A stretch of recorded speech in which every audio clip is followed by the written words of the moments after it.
What's going on, everybody? Welcome to the Awesemo.com MLB Strategy Show presented by Yahoo Daily Fantasy Sports. I'm Dave Loughran. With me, as always, every Monday, it's Jake Hari.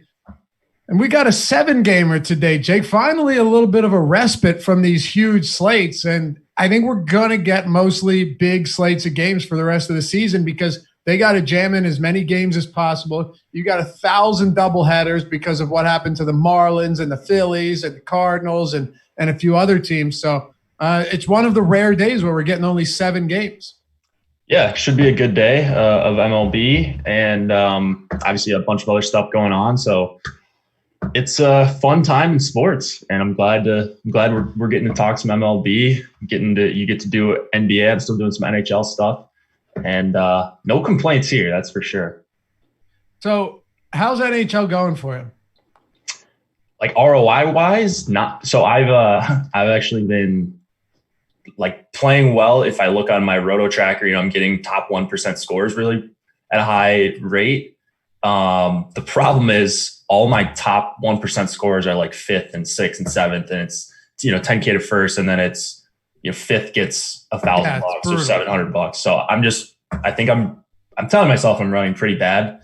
I think I am like when I get to the top, but it's been a lot of fun. Like I love watching the games, even though it hasn't been profitable just yet. So for sure, all things considered, it's gone okay for not banking anything. Do you watch, and don't worry, we're getting right into baseball. We got plenty of time. Do you watch any basketball? Oh, yeah. Okay. I watch all the time. Did you see the Doncic game yesterday? Yep, I did. Unbelievable. So good. What a phenomenal performance from that guy coming in with a bum ankle. Him and Montrezl Harrell getting into it the game before that. Man, what an awesome game that was. Yeah, I got to watch the end of it. So I made the best part. What a game. I didn't even realize he had like a 40-point triple-double before that 43, shot. 17, and 13, yeah. Anything to get me away from the Phillies and from the Sixers. They got swept. Sayonara, Brett Brown. But all right, you ready to dive into this one? Yeah, let's do it. Let's do it. Before we do, Yahoo Daily Fantasy Sports, as you heard, is the sponsor of the MLB Strategy Show here at Awesemo.com. And if you haven't done so yet, it is definitely the place to be, especially when NFL comes around. You'll hear me say it quite often, but it's a great spot to play NFL. They have CSV uploads and edits now, so check that out. They didn't have that before, but it makes a big difference, so you can play multiple lineups much easier. Make better choices. Choose Yahoo Daily Fantasy Sports. Get in there now before it's too late. Learn it. Become accustomed to it, familiar with it. Once you start seeing those big contests, you're going to very much enjoy it. They've got some great contests for baseball and basketball too, but when football rolls around in less than 3 weeks, it's going to be popping, baby. Not only that, they've got some management-free contests if you jump in there early enough in the morning, meaning every dollar or cent that's paid into the contest gets paid back out to the player. So check those out. Management-free also, might be, if I was allowed to say this, referred to as break-free for anyone wondering. So check them out. Everything at Yahoo Daily Fantasy Sports. All right, Jake, we got 7 games to hit on here. The first one on the docket, Aaron Civale, Kenta Maeda. Civale's been very good. Very impressed with what we've seen from him. He's pitching for Cleveland, going up against the Minnesota Twins today.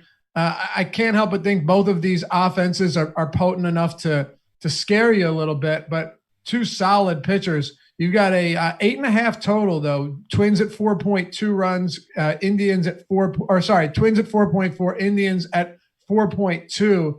And all in all, Civale's performance this season has been, very impressive. He's striking lefties out at 22% and righties out at righties out at 27%, but he's not walking anybody. He's got a super low xFIP, a passable 11% swinging strike rate, and a called plus swinging strike rate well above 30. So he's getting a lot of looking strikes, a lot of called strikeouts, and that's resulted in him getting 2 straight 9 strikeout performances to start the season, and actually decent strikeout stuff despite not the best swing and miss stuff. But it's a tough matchup, and he's pretty expensive. Yeah, good strikeout stuff for sure. It's just the matchup. I mean, 4.5 implied total. against you when you're 9,500 is a little bit tough to swallow. It's not even the favorite. Looks like pretty decent hitting weather as well in the mid 80s in Cleveland for this game. So I think he's a really he's a boomer bust option here. I'm going through and crunching out some lineups, and I got to basically none of him. I might end up boosting him a little bit if his ownership is down, because I think like the Twins do strike out at almost a 25% rate against righties. And Savali does have pretty good strikeout stuff. So it'll be tough to choose him over Bauer, but I think he might be an option I do get to towards the end of the day as a pivot off of a guy like Flaherty. Yeah, the strikeout rates for the Twins, like you said, 25.2% is definitely up there. I think it's like the 10th it's the 9th highest in the league across 700 plate appearances. So we're starting to see that. We're starting to get some good numbers there. They have a 194 ISO, 324 WOBA. So the numbers aren't bad at all. But at the same time, if you can get some strikeouts, maybe it is worth getting there at low ownership. What's he at right now? He's at 2.5% on DraftKings. Interesting. Okay. So yeah, worth considering for sure if the ownership is super low. We'll talk about Trevor Bauer shortly, and I think that's going to play into this. But Savali 2.2% on FanDuel as well. You come over to our sponsor Yahoo, you've got him weighing in at 6% on a 2-pitcher site. What about the other side of this one? Kenta Maeda against Cleveland. Very solid. Kenta Maeda is always going to do a phenomenal job at limiting runs. But the one thing I loved about what we saw from him last start was against a decent enough Milwaukee team, not only did he go 8 innings with 1 hit and 1 run allowed, but he struck out 12 and threw 115 pitches. I can't remember the last time, especially coming from the Dodgers, that we saw Kenta Maeda throw 115 pitches, especially given that he had not eclipsed 85 pitches over his first 4 starts. That's some encouraging stuff. It's not a great matchup, but I love seeing that this guy went out there, tossed 115 pitches in a shortened season. Yeah, I mean, if he's going to be completely overlooked, like he's the favorite in this game, 9,400. It's kind of a similar spot, I think, for both pitchers, same price range on DK. So I'm interested if the ownership stays really low on these guys. Indians have not been that good against righties this year either. 81 WRC plus. 24% strikeout rate. So much higher than I would have guessed. But yeah, I don't mind Maeda either. It's just, I mean, the question is going to be how much do we end up liking like Lance Lynn, right, Bauer, and Flaherty? Do we even need to get to these guys? But if they're a tenth of the ownership, I think it makes some sense as a multi-entry player to get some of Maeda and Savali here because they have high upside. It's not that bad of a strikeout matchup. It's a scary matchup, but if everybody's going to avoid it, makes sense to look there. Yeah, and I think you make a good point though in saying what will ownership be on guys like this that actually have a high ceiling? Mm-hmm. Like Kenta Maeda has the ability to rack up strikeouts. He proved it last time out. Now nobody's expecting 8 innings, 1 earned, 1 hit, and 12 Ks and 115 pitches. But even in 83 pitches earlier in the year against this very Cleveland team, he went 6 1-run innings or 6 1-hit innings, no runs and 6 Ks. 28.3 fantasy point, DraftKings points in the win. It's only 1 game, but if he can get up to around 100 pitches here, I'm confident that you could get good numbers from him. So if I'm just simply looking at certain pitchers that aren't getting much attention, there's no question that I'm going to be interested in pitchers that are way lesser owned. If Lynn comes in around 45, 50%, Jake, and Maeda comes in around 10 or 12, that's a pretty dramatic difference on a 7-game slate. Yeah, absolutely. So Maeda is the guy I got to a little bit more when I'm running my crunches right now. That could definitely switch around. But like the bottom of this lineup, especially, and if Maeda is going to have a long leash, like you mentioned, he didn't have in LA because no one does. I think he can navigate the bottom of this lineup pretty easily, especially if it's going to be Santana, Perez, and DeShields. That's a lot of strikeouts. All righty. So he's really just got to get past the first 5 or maybe 6 guys if you want to include Naquin. And then hopefully rack up some strikeouts after that. Do we want to include Cesar Hernandez? $4,800. Yeah, that's crazy. Off. What's his strikeout rate like this season? Hold on a second. It's low usually, but if you pull it up before me, that works too. Let's see. I don't have it. I was just wondering because I know he's a low strikeout guy. His K rate against righties is 25%. Really? Yeah, this year. All right. Unless I'm looking this up wrong, I just threw it. No, I think so. I think so. 4,800 is ridiculous to begin with. Can we agree on that? Yeah, I know he's leading off, but it's like the Indians are priced to face someone else. You know, I thought the same thing. Yeah, 24.5% for Hernandez against righties this year. Yeah, that's a lot higher than what I would have guessed. Yeah, absolutely. Either way, he's not the most intimidating figure at the front of the lineup. You know, right. He's fast. I've said this for a long time. Caesar's one of the worst base runners out there. Like, he's very fast, Jake, and he just is a absolutely terrible judge of when to run. He doesn't have a single stolen base this year. Imagine that. Not a single stolen base for him. So not worried about that either. I think we're in agreement here. This could be a pretty interesting spot for Kenta Maeda with him going largely overlooked. The bottom of that lineup, hell, Domingo Santana started his career off with like 20 strikeouts and 20 plate appearances. I don't know if you remember that with Milwaukee, but yeah, I think there's some concern because there's some power and some real talent in the meat of this lineup, but there's also some ways around it and some strikeouts. What about bats for you on either side? Low 4-run totals for both teams. Yeah, I think maybe a couple of the lefties against Maeda, the good lefties, Ramirez and Lindor, because those guys are pretty much always in play. And then with the Twins, I would probably just stack or nothing against Savali just because they can just get incredibly hot. Or I know Savali doesn't walk a lot of guys, but I just feel like they can score a bunch of runs if they can get Savali out of this game relatively quickly. So they're just home run machines. That's the kind of team I like to stack. If you wanted to take a one-off, my favorite guy's probably Polanco, but he's almost 5K. Okay. Chicago and Detroit. I got to tell you, Casey Mize, it was a mixed bag in his debut, but I would say it was more good than bad. And here's why. He gave up 3 runs. He got in some trouble in the 5th inning, understandably so. He's a young, it was his major league debut, but he struck out 7. And he actually had good command. Now, what I mean by that is he was command and control, 2 different things, but he didn't walk a single batter. Now, there's pitchers out there that might not walk anybody. They just give up monster home runs. So that's not good either. But in this instance, I think there was a lot of positive there, and you're getting him at a very cheap price. Keep in mind, it's not a matchup you're going to fall in love with whatsoever. There's no doubt about that.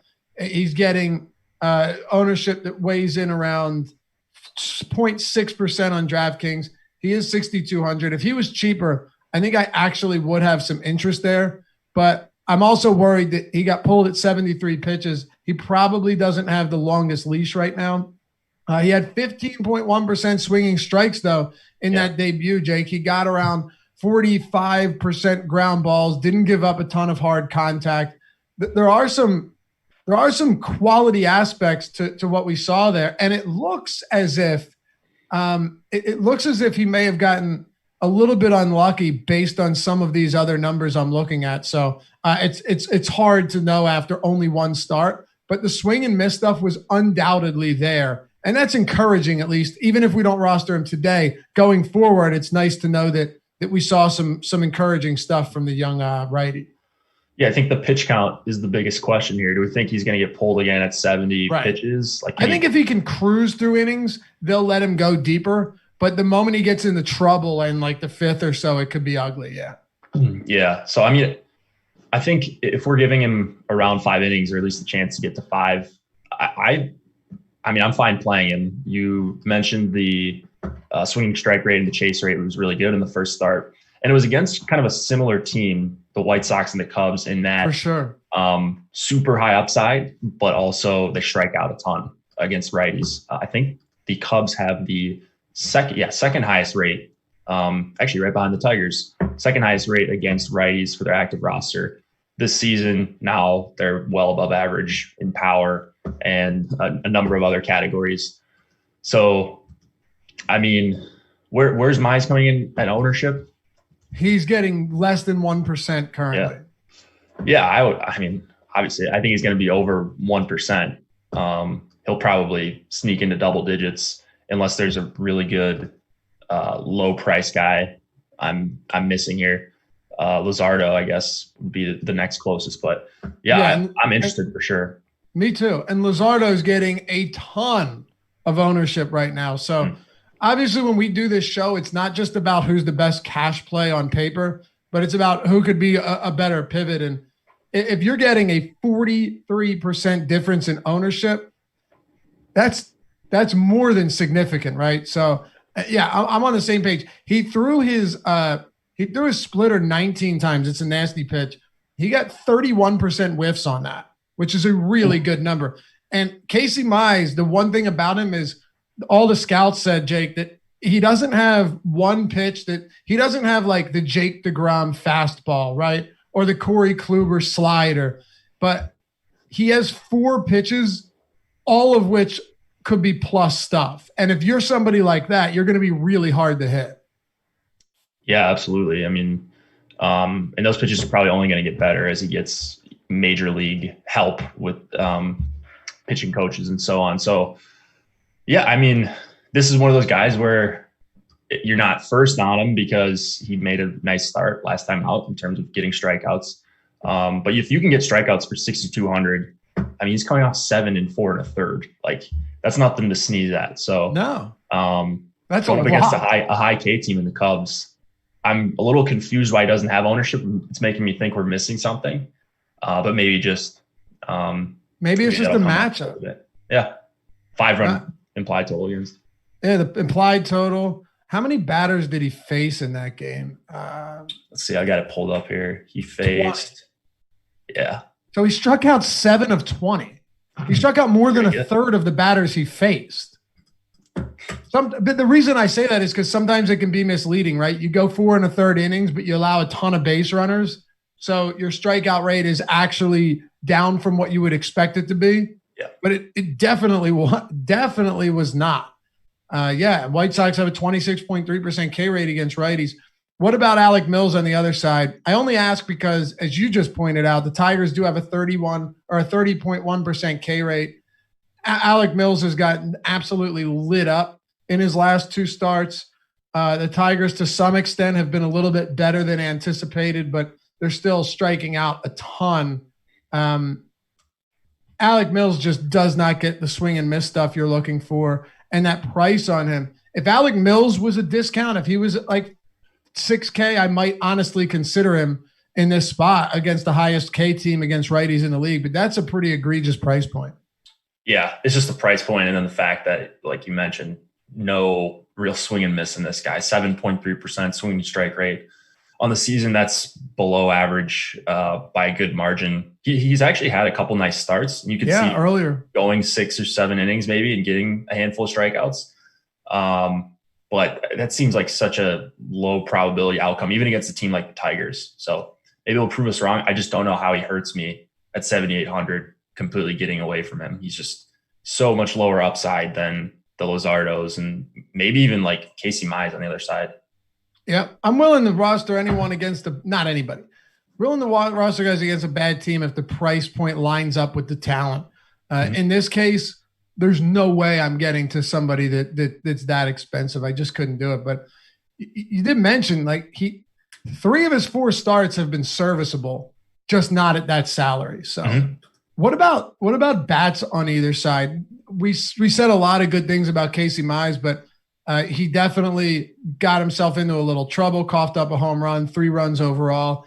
And a lot of times these younger pitchers are going to get into some jams. Do the Chicago Cubs bats interest you at all? Knowing that, and this is the crazy thing, right? Did you see the top stack percentages and the top stack aggregate ownership on the Cubs? Let's see. Yeah. Oh, yeah. Their top stack tool doesn't really like them much, but does it? No. Sorry. Yeah, but it has them at the highest ownership. Yeah. And that does seem like they're quite a bit overowned. They're going to be 20% aggregate. I know it's a 7-game slate, so everything's still though. What are we missing about Casey Mize? I mean, he's young, right? So making his second start. Yeah. Like literally the former number one overall pick that's got some of the filthiest stuff for a young pitcher. This isn't just like some shit bag that's coming up as a projected 5th guy in the rotation. Yeah. So, I mean, I can tell you right now, if this top stack tool stays anywhere close to the same, the Cubs are very good for one-offs and two-mans, but like Mize isn't bad. And it's only a 5 implied total. It's not like we're seeing a 6 total or something out of the ordinary. The Cubs always have a 5 total. Like, I don't get this one in terms of stacks. There's no way I'd get to the field on the Cubs if they stick around 20%. I wonder what this means. Ron Gardenhire, Tigers manager, said, we're going to let him have it, and that'll be fun, talking about today. I wonder is he talking about have the baseball or like have at it? Like go to town, fella. I would think it's the latter from what you said there, but that's so vague. It's hard to say. Right? It's just maybe they're gonna let him go closer to 100 pitches. I don't know. I have no idea. I really don't. But we have to consider something too. That start against the White Sox, they are a good team. Yeah. They are a very good hitting team. It's not like he went in there against the Pittsburgh Pirates and got beat up like that. He still struck out 7. So I don't know. Maybe we're completely off here, Jake, and I'm always willing to admit that I could be missing something. It just seems that massive discrepancy in ownership for a, young pitcher, albeit an incredibly talented one, seems a little bit off. Yeah, I agree. I'm definitely a higher chance I get over on Mize than Cubs bats here. This stays the same. Mize also said after spending days of repeating the delivery of his cutter, the rookie is expecting further improvement in his second start. I quote, I take it very seriously and very personal, Mize says. I love that, by the way. I'm injecting that. And he said, I really just try to do that. And then from a confidence standpoint, I believe confidence comes from preparation. I believe that I prepared very well between starts. I'm all in, Jay. I'm all in. This guy sounds like a real winner. So just lock button that, let Fantasy Cruncher fill in the rest, and collect your profits at the end of the day. What a stud. All right, what are you doing? Any additional bats here on either side? There's no one that really sticks out to me on the Tigers side. They're like constantly cheap, so they're usually overowned, but also usually have one of the best chances of being the top value, despite the middling total. I mean, Goodrum, I guess, 4,100 shortstop, batting near the top of the order. You could probably do worse than that. But yeah, I'm just kind of meh on the Tigers. Okay. Yeah, I think most days we're going to be pretty meh on the Tigers. Did you mention the Cubs K rate against righties, by the way? Oh, you did, right? You did. Yeah. Second highest K rates against righties in this game.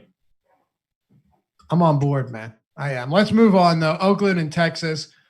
Lance Lynn, Jesus Luzardo, both pitchers in this game, Jake, both pitchers are getting immense ownership, right? Lance Lynn, 44%, Luzardo, 43% currently on DraftKings. Now, obviously, everything is subject to change, but Lynn and Luzardo are 1 and 2 on FanDuel as well.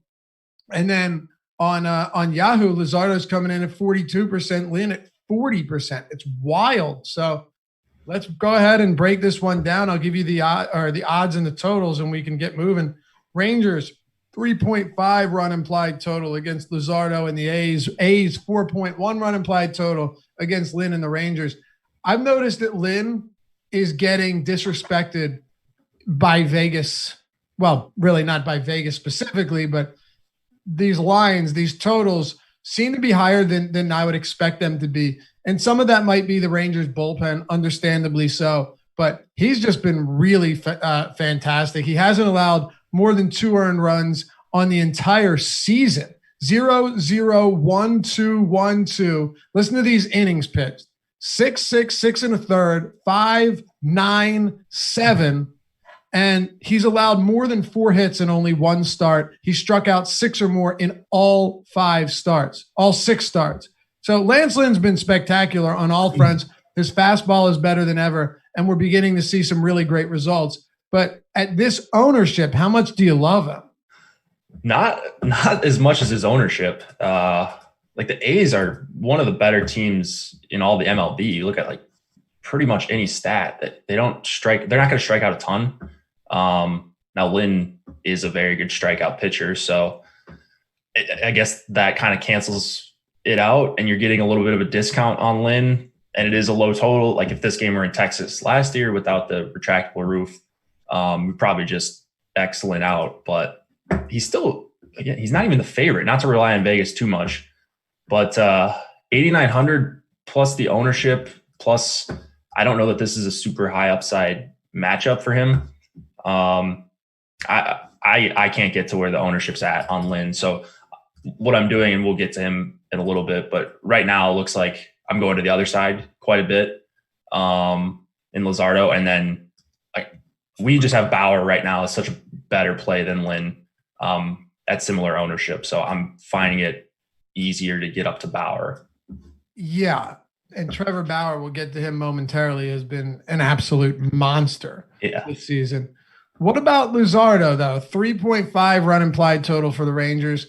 I've unfortunately had the privilege of watching, and I say this facetiously, watching a bunch of Rangers games this year for one reason or another. And they are bad offensively, Jake. Like this team cannot string runs together. It's pretty difficult to watch. Now, from a strikeout standpoint against lefties, where do the Rangers come in at against lefties here? I just had it pulled up. If you have it, fire away. Let's see. 26%. That's sixth highest, I think. Yeah.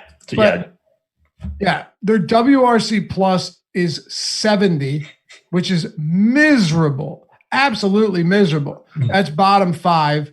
And they've got a 155 ISO, which is like not amazingly bad, but not good. A 283 WOBA.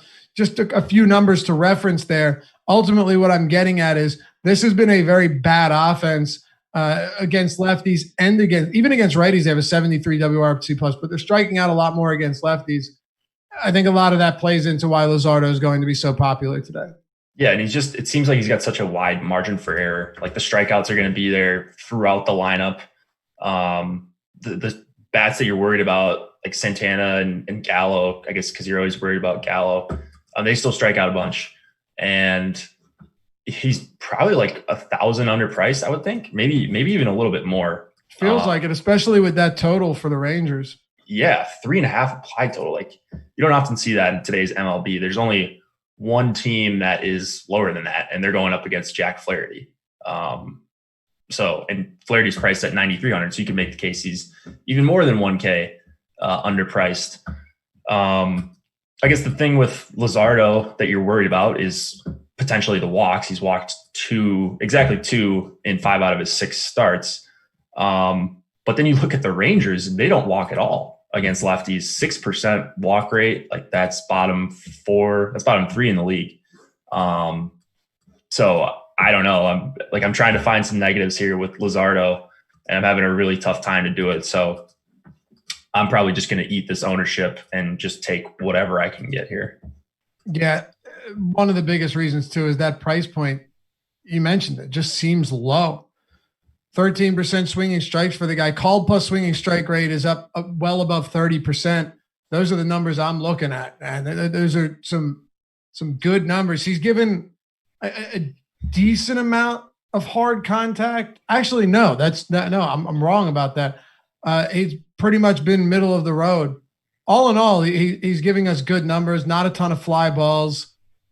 Has he allowed 3 home runs, none to lefties, all of them to righties? I'm on board. Yeah. I don't see how you couldn't be, in all seriousness. What about hitters? This to me is just a spot where I'm really uninterested in bats. Yeah, so Oakland looks like they're priced to face someone not named Lance Lynn. And I was surprised by that as well. So expensive. Chapman, Olson, Semien. So I guess they're just going to be completely unowned without even looking at their ownership. I would imagine the A's are just overlooked entirely. But you still need some value. You still have to fit under the salary cap and build a decently projected lineup. I don't even know that if the A's are going to be able to do that for me. So I'm probably off of bats on the A's side.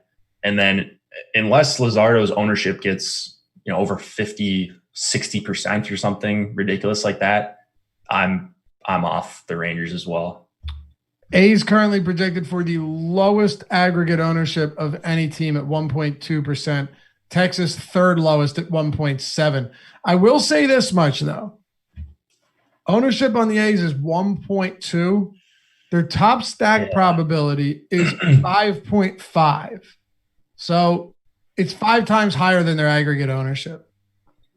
So I'm going to try to, the way I have my sheet set up is that I give preference, kind of like what Adam talks about, I'm sure in a different way.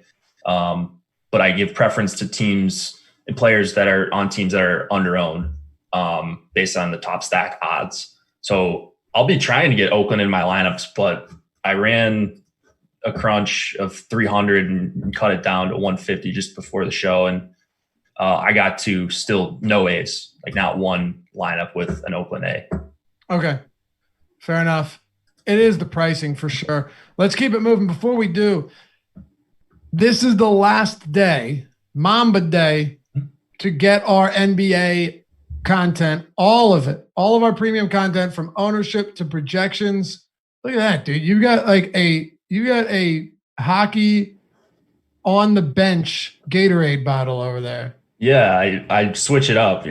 My mom always tells me to get new cups because I just use the same one for You play hockey? a month and a half. No, I can't even skate. Oh, really? Oh yeah, I'm decent at other sports, or I played high school and growing up other sports, but never played hockey. It's funny because I still play hockey to this day, and I don't watch it as much on TV. I love watching basketball on TV. Totally suck at basketball. I don't know what it is. Yeah. You just grow up playing something. But speaking of basketball, today's the last day, Mamba Day. Yesterday was his birthday. Today's Mamba Day, 8/24. And for $8.24, everyone that hasn't signed up for Awesemo yet has been signing up for this because it's such an awesome deal. Even if you're not huge in the NBA, it's $8.24 for the entire week for ownership, for the projections, the top, the boomer bust tool, the lineup builder, all of our premium articles. If it's on the site, we have it for $8.24 when you use the promo code MAMBA, MAMBA. It expires after today. This is the last day, $8.24 for the entire week. That's 50% off the weekly package. If you're looking to get in on everything, though, we've got all access weekly packages or subscriptions, Awesemo Platinum, Awesemo Plus, where you have access to every single sport, all the projections and ownership, top stack tools, articles, all of which of the tools developed by Alex Baker, by Awesemo himself, the #1 ranked DFS player in the world, meaning he actually uses these tools.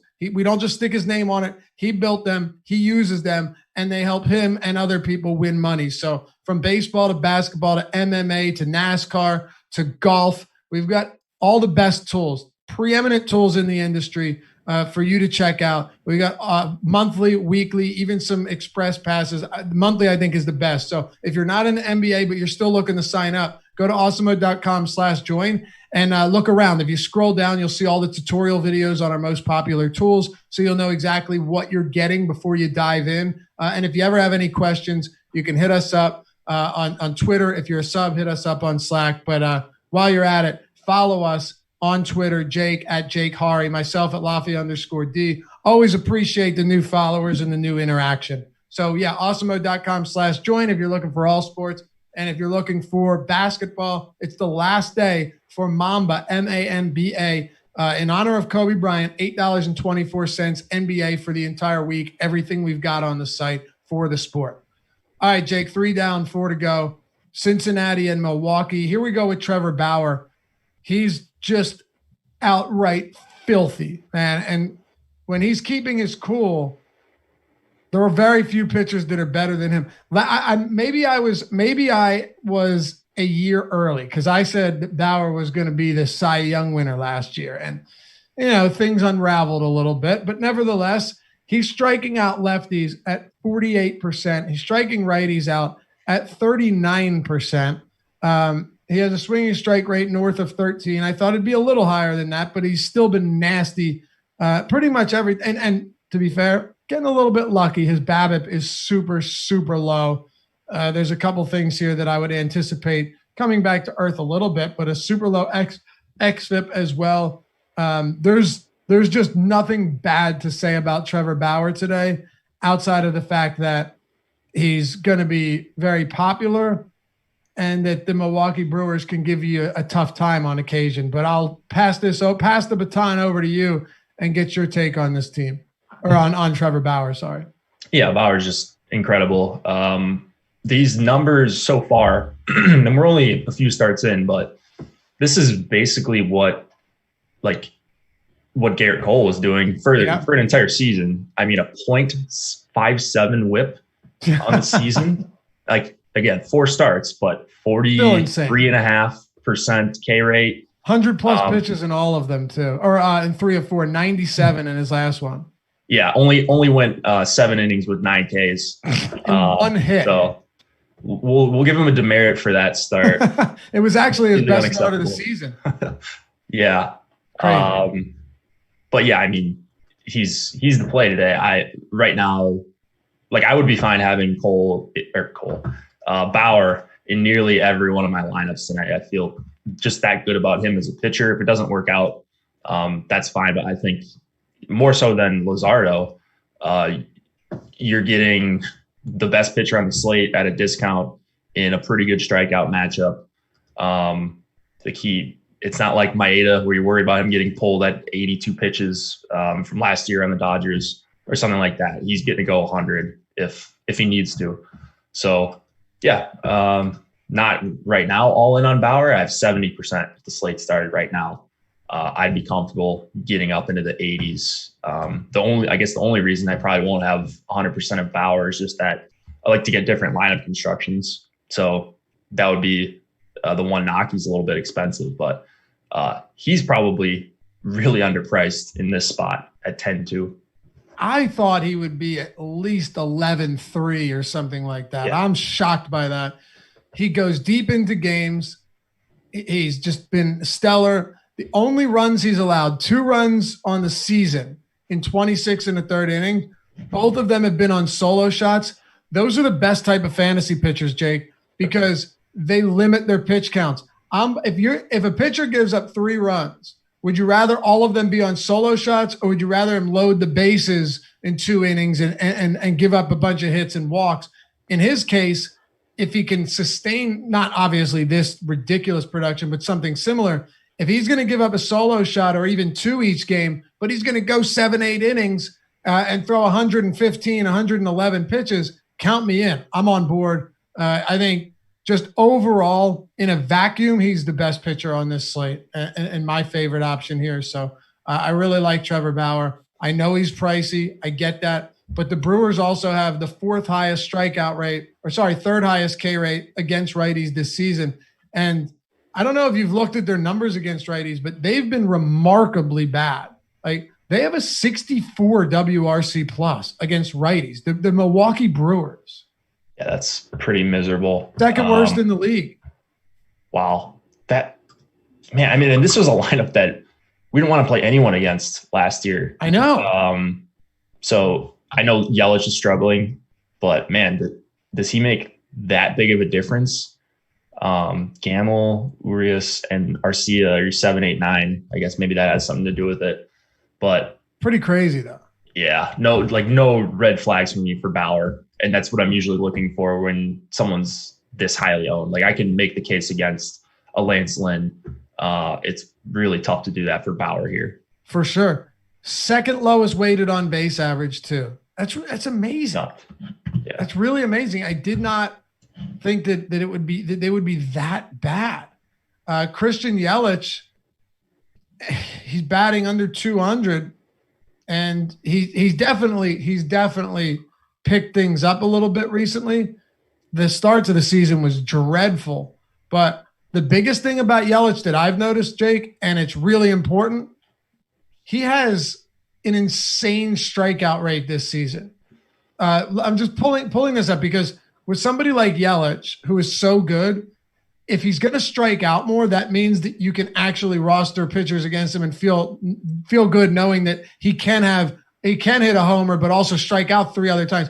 He's striking out at 31% this year. Last year, he struck out at 20%, 2018, 20%, 2017, 20%, 2016, 20%. The only time he struck out at higher than a 20% clip was in his rookie season in 2013. 31% is very high for Yelich, and that makes opposing pitchers that much more favorable. That's a really high K rate.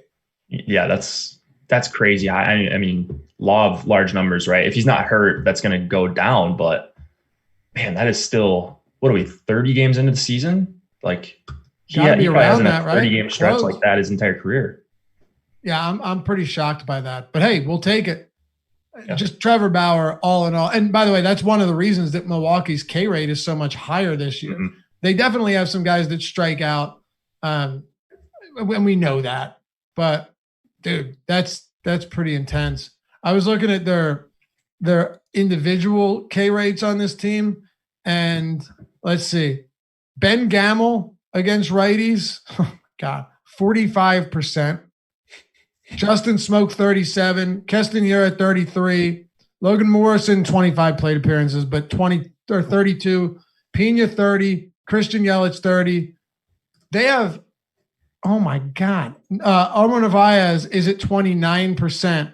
So for guys that have seen at least 25 plate appearances, 7 of them have 29% or higher K rates against righties. That is miserable. That's crazy, right? Oh. Like I know Garcia's is, and Evisel Garcia's at 25%. So the only guys they have that have seen a decent amount of plate appearances and aren't striking out are Sogard and Orlando Arcia. That's it. Different team. So we're just talking ourselves onto more Trevor Bauer. I don't know how you hand build a lineup without Bauer. Like my mouse would just go right to him. It just every single hand built lineup. He'll probably get blown up now for the first time ever. It's going to be a horrible game. But like who do you go to besides Yelich? Maybe this is the game Yelich just completely turns into 2019 Yelich. And hits 2 dongs, but they're probably going to be solo shots because Bauer he's just not letting guys on base. I know that is the great part. Now he's definitely, he's walked a couple, but I'm not worried about that. I'm really not. The walk rate is whatever, but he's not giving up hits. He's allowed 1, 3, 2, and 2 hits. That's insane. That's like video game numbers. Video game, yeah. I think we've convinced ourselves we can move on from this one, but I will ask you, Brett Anderson, Cincinnati bats, interest in either side of that one before we keep this going? Yeah, I like Cincy bats. They're nothing special against lefty. They're actually smack dab in the middle, 100 WRC plus versus lefties. But I really like the 2 through 5, Castellanos, Davidson, Suarez, and Irvin. And then you get a right-hand catcher, pretty cheap, Casale at 3,400. If he's going to catch here, Votto leading off or batting up near the top of the lineup, depending on what the Reds do. We'll probably get their lineup in about 15 minutes because they always like to send it out early for the sports gamblers and DFS players, which is much appreciated. But yeah, this lineup looks really good against the lefty to me, especially the top. It really does. And hey, by the way, I know a lot of you guys jump in the room before the show even starts and hit that thumbs up button. We greatly appreciate you. It helps us out a ton. You know how the YouTube algorithm works. If you have a channel, you're even more familiar with it. But a lot of you're seeing, if you go on the YouTube, you'll notice that if you watch a video, say it's even like a political video and it's an independent person, the next one that'll pop up in your recommended feed or auto plays is from one of the big, the big channels like the CNNs, the Foxes, the MSNBCs, and with sports, it's very similar. If you're watching independent, sites, you'll see like ESPN and First Take stuff pop up next. And it's just the way it works. They're promoting the big ones, and the smaller creators aren't really getting what they need. So we appreciate all the support. And really the easiest way to do it is just to hit that thumbs up, subscribe, and hit the notification bell. So appreciate all of you that help support us each day. Kansas City and St. Louis, Jake. Jack Flaherty, Brad Keller. Flaherty's had such a weird career, man. Got out to a rough start last year and then finished super strong. Last time out, he what happened last time? Hold on.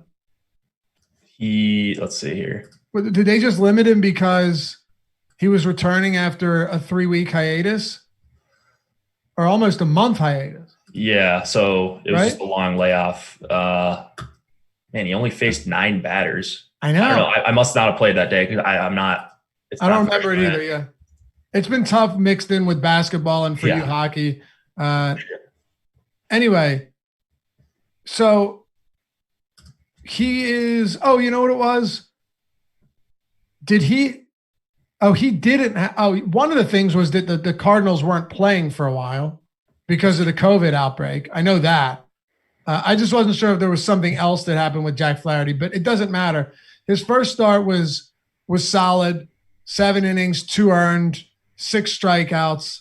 We can't really take much away from this year because he's only thrown 1 game, but ownership is something we can look at. We can look at stacks. Jack Flaherty getting a lot of ownership too. So on DraftKings, there are 4 pitchers of the 14 pitchers going today that are getting 35% or higher ownership.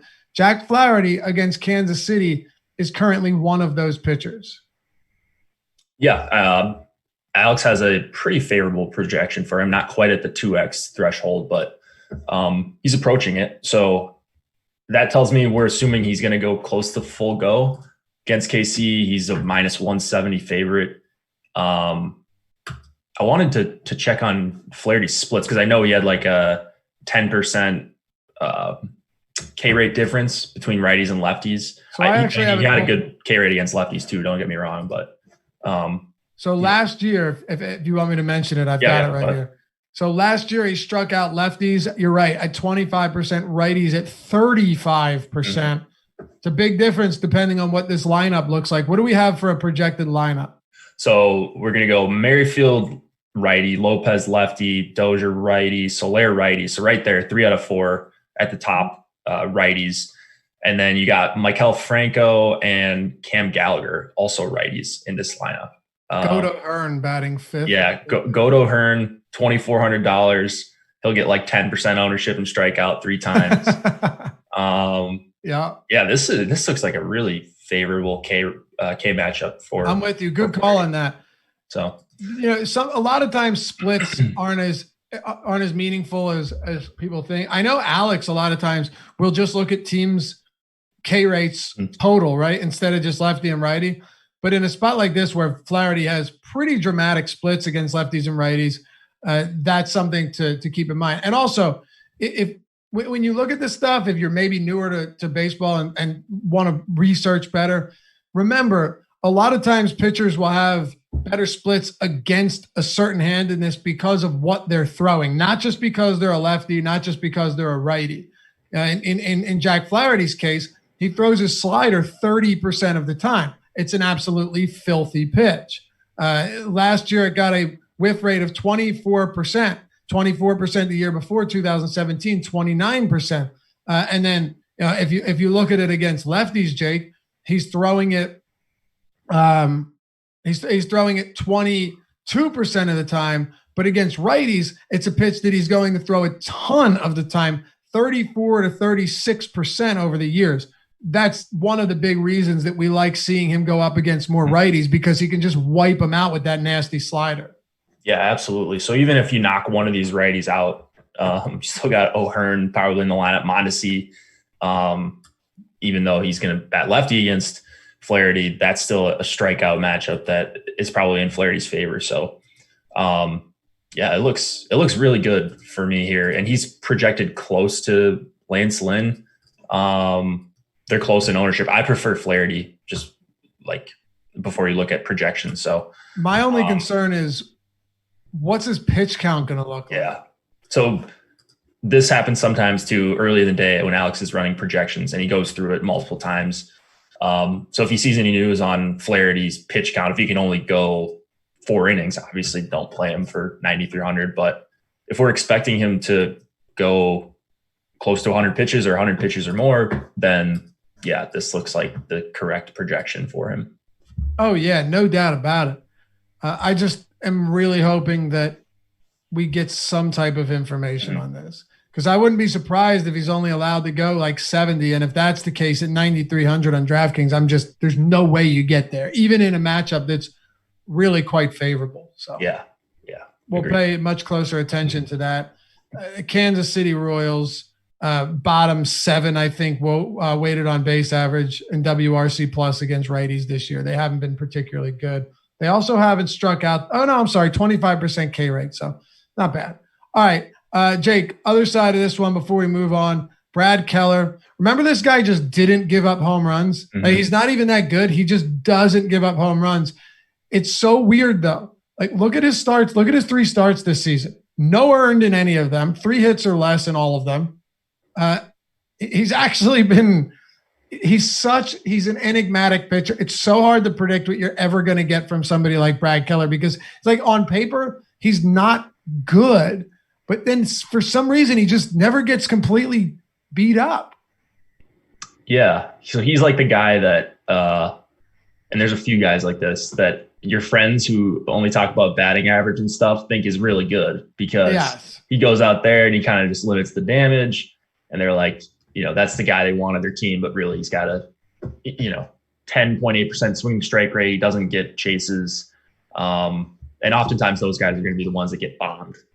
There's not a lot of Greg Maddoxes out there, and I don't think Keller's really that. So you're not even getting much of a discount on him, 6,700 here. He is going to face a bunch of righties, as the Cardinals usually roll out in the middle of their lineup. But I actually like the St. Louis bats a lot here. They're at near the top of my exposure list for hitting. I've got Yachty as my most exposed catcher. I've got Edman up there, Goldschmidt, all in mid-teens ownership right now, and they're not getting a ton outside of a couple guys in their lineup. So I like the Cardinals. It's a little scary knowing Keller hasn't given up an earned run yet, but 4.5 implied total, and it looks like they're just going quite a bit lower owned than the Cubs and the Tigers, and I think that's a little bit of a mistake. Yeah, I agree. He's also one of these guys that's always going to have higher expected numbers. Like, his WOBA is 262 to lefties. He has an expected WOBA of 337. WOBA of 0.098 to righties, with an xWOBA of 317, an ISO of 0, an X ISO of 191, and against lefties, an ISO of 0 and an X ISO of 0.075. So I think soon enough you're going to see some regression. But Brad Keller is one of those guys that will make your head spin, because you continue to think he's going to be worse than he is. Just throwing that out there. But that's not to suggest, by the way, that I'm rostering Brad Keller. Just that I sometimes worry about playing guys against him. 2 to go. Jake, LA Angels, Houston Astros, Framber Valdez, toeing the rubber here. He's been pretty good. Now he's got a much more difficult matchup, although he is coming off a very strong performance at Coors Field, where he got the win, allowed only 1 earned across 7 2/3 innings. And then opposite him, Patrick Sandoval, who has been tuned up pretty good this season, coming off of his last start against his former team. He was on the Giants, right? Wasn't Patrick Sandoval on the Giants? No, maybe not. I know Pablo Sandoval. No, I know Pablo was. He's given up a home run in all 4 starts, 2 home runs last time out. Look, that doesn't mean a ton, but if I can target power, I'm willing to at least take a look, especially knowing how talented this Houston Astros team is. They're getting 10% aggregate ownership. That's 3rd highest of any team on this 7-game slate. Yeah, for all the Astros, or the talk about the Astros being, cheating their way to these great numbers the last couple of years. 124 WRC plus against lefties. They don't walk as much as I would think. Maybe that's a short sample thing, but they don't strike out either. 18.1% K rate. They had one of the lowest rates for 2019, 2018, 2017 against lefties. Like, they're just a nightmare against either side, but lefties with, Springer, Altuve, Correa, Gurriel. Like, I think, let's see, I think the Astros are actually, I think the Astros are my highest owned stack right now. I've got Altuve as one of my highest owned hitters, as is Springer. Correa is up there. Now, they're popular, so I guess I'm not saying anything too out of the ordinary, but we still have them being popular for good reason. 10.5% ownership share on DK, 10.8% chance of being the top stack, getting a lefty here. I know Sandoval is okay, but I greatly prefer Houston bats on this side here. So do I. And if he's going to give up some pop, he's going to give up some power. You can count me in on this one. Plus, Houston's top stack probability is actually right in line with their aggregate ownership. You can't say the same about the Cubs and the Arizona Diamondbacks, who we'll get to later and have our next game and have very, very high ownership. So I'm on board with Houston. Pricing is always going to be relatively difficult to get to, but it's not outrageous. It's actually better than we've seen before. One of the reasons for that too, Jake, is just the fact that they've got a couple primary starters on the injured list, so they're not going to be in this one. Yeah, I'm wondering why they're not getting similar ownership to the Cubs. I mean, maybe the Cubs are just a little bit easier to fit in, and we see this all the time in MLB DFS, where the best value is so much higher owned than like the fourth best value or something like that, and they're like, you can exploit those inefficiencies. So maybe it's just that situation. You really only got, I guess you have two outfielders right at the top of the lineup, Tucker and Springer, which Tucker's really cheap. So you would think that would bring up the aggregate ownership, but for whatever reason, Houston is quite a bit lower owned than the Cubs, and I like them, I think, straight up over the Cubs. Yeah, me too. And I just thought about it right now. I thought, oh God, did I miss that this game is at Wrigley Field and the wind's blowing out, and maybe that's why? But it's not. Yeah, it's in Detroit. It's not. It's in Detroit.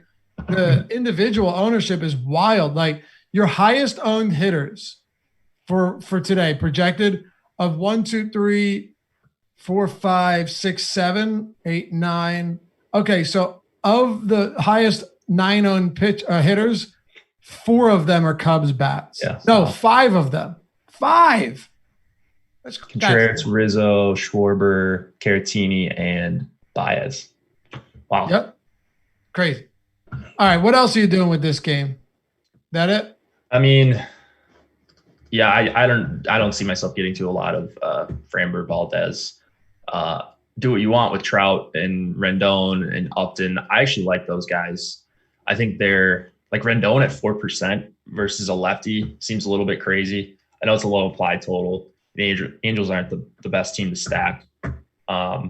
But I really like that for Rendon. I got him at over 20%.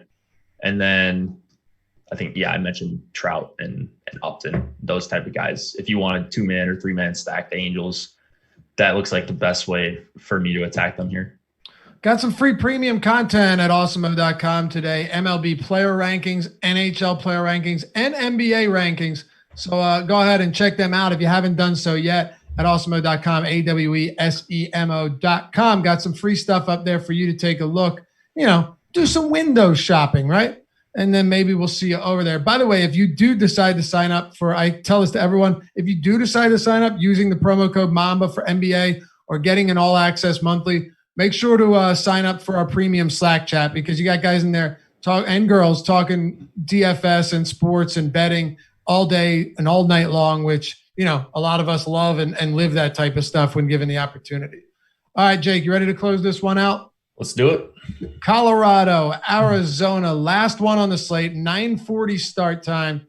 It's Merrill Kelly and Ryan Castellani. Merrill Kelly, somebody mentioned in chat earlier that they have a little bit of love for him today. He's had a couple really good games, a couple modest games and then one good game, but he's got 230 DraftKings point performances here.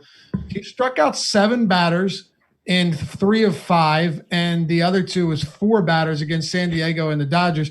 Those are just kind of surface level stats here. We're just looking at what we've gotten from him. He's thrown 90 plus pitches in 4 of 5, 95 plus in 3 of 5. So that's good to know.